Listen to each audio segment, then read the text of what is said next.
Welcome to Artrageous with Nate and the artists in your backyard. Today, we're in Chicago, Illinois to overview some amazing artists. You're gonna get to meet some artists who do everything from painting to collage to sculpture. Let's go see who's working in your backyard. Follow me.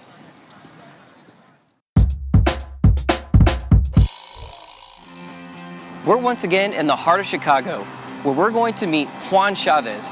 Juan is a sculpture artist who works on a grand scale. He wants you to get into the sculpture. Let's go see what he's working on in his warehouse. Follow me. As a kid, I was always like, if you don't want to get in trouble, they set me down to draw. And that was like, okay, that was my pastime. But I never really took it seriously. I took it more seriously when I realized that I couldn't skateboard for the rest of my life, and I wasn't going to make money doing that. That I had to be a different avenue for creativity that I wanted to follow. So I decided to become an artist later on in life. I did a lot of different things. They were creative and positive things, but it just really led me to want to become an artist, right? And I really became more of an artist, I think, when I discovered sculpture. Now, how do you begin, like when you're building these structures like you build? I mean, obviously... Those are my drawings, so right. I don't draw. Yeah. Just so like I don't draw because I lose a lot of time in drawing, and I get a lot more information from the objects themselves. Yeah. I get a lot more information from actually seeing a three-dimensional piece of wood bend than I would do from a drawing. How important is that to you when you build something that, because I've noticed a lot in your pieces that a lot of them are where you can walk through them, you know, and with the scale, I mean. Well, what's important to me with the scale and what's really interesting to me is the whole idea of accessibility. It's sort of like inviting and opening up the process of creativity to everyone to enjoy. Because I like my work to be very accessible. I don't like my work to sit behind, security guards, and I really like people to interact with it. So to me, it's like, what can I make to make more interaction? How can I create an object that goes beyond the object himself, that becomes an event, that becomes something larger, that creates other sort of forms of interaction? I used to paint murals throughout the city, so I did a lot of community-based public work.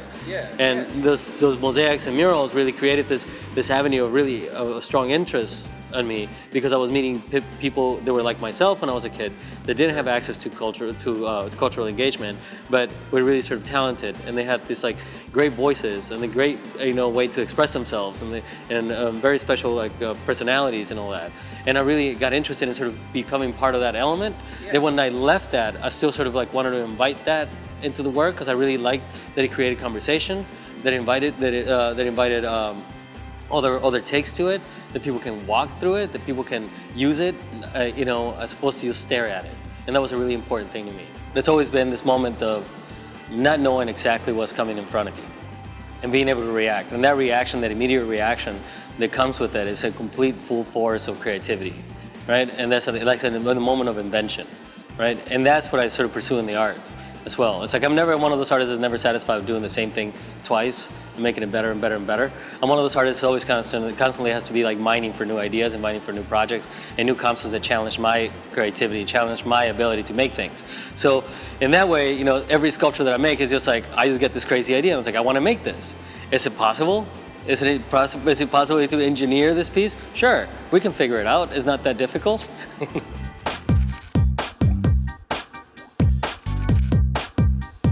I don't know about you, but Juan's amazing sculptures left me inspired.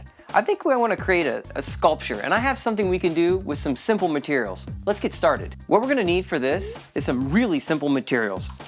I took a cereal box, basically cut it open, and now we have this paper. I've got a piece of wood that I'm just recycling that I found.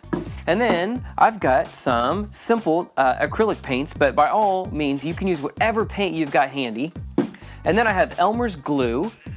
And I've got a hot glue gun. Now, of course, remember, you got to be careful with the hot glue gun. You might want to have your parents' permission before you do that. First thing I'm going to do is cut my box into some simple long strips. I'm going to flip them over and get ready to paint them. Depending upon how transparent or how well you can see through your paint, you might want to let it dry and put another layer. I think that's what I'm going to do. We gave it some time because we want to make sure the paper's completely dry before you guys start handling it. Now that my paper's dry, I'm going to show you what I'm going to cut out before I start gluing down. Now that I have all my pieces cut out, I'm ready to get started. One of the things I love about the cardboard box from your cereal is how thin the cardboard is, which is perfect for that bending and twisting, which is exactly what Juan had, right? So something you might use as some, inspiration, think about a skateboard park, like the coolest one you could create. For your sculpture, you create that skateboard park.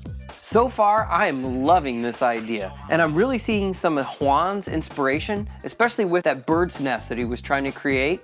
Pretty exciting. You guys keep working on this. Remember though, there's a point at which you probably need to stop if it becomes too busy. What I'm thinking I might do with this, when I'm done, I'm gonna put it in my room or my living room. Check it out.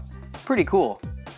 All right, everybody, remember, be creative, be innovative, and be artrageous. I'll see you next time.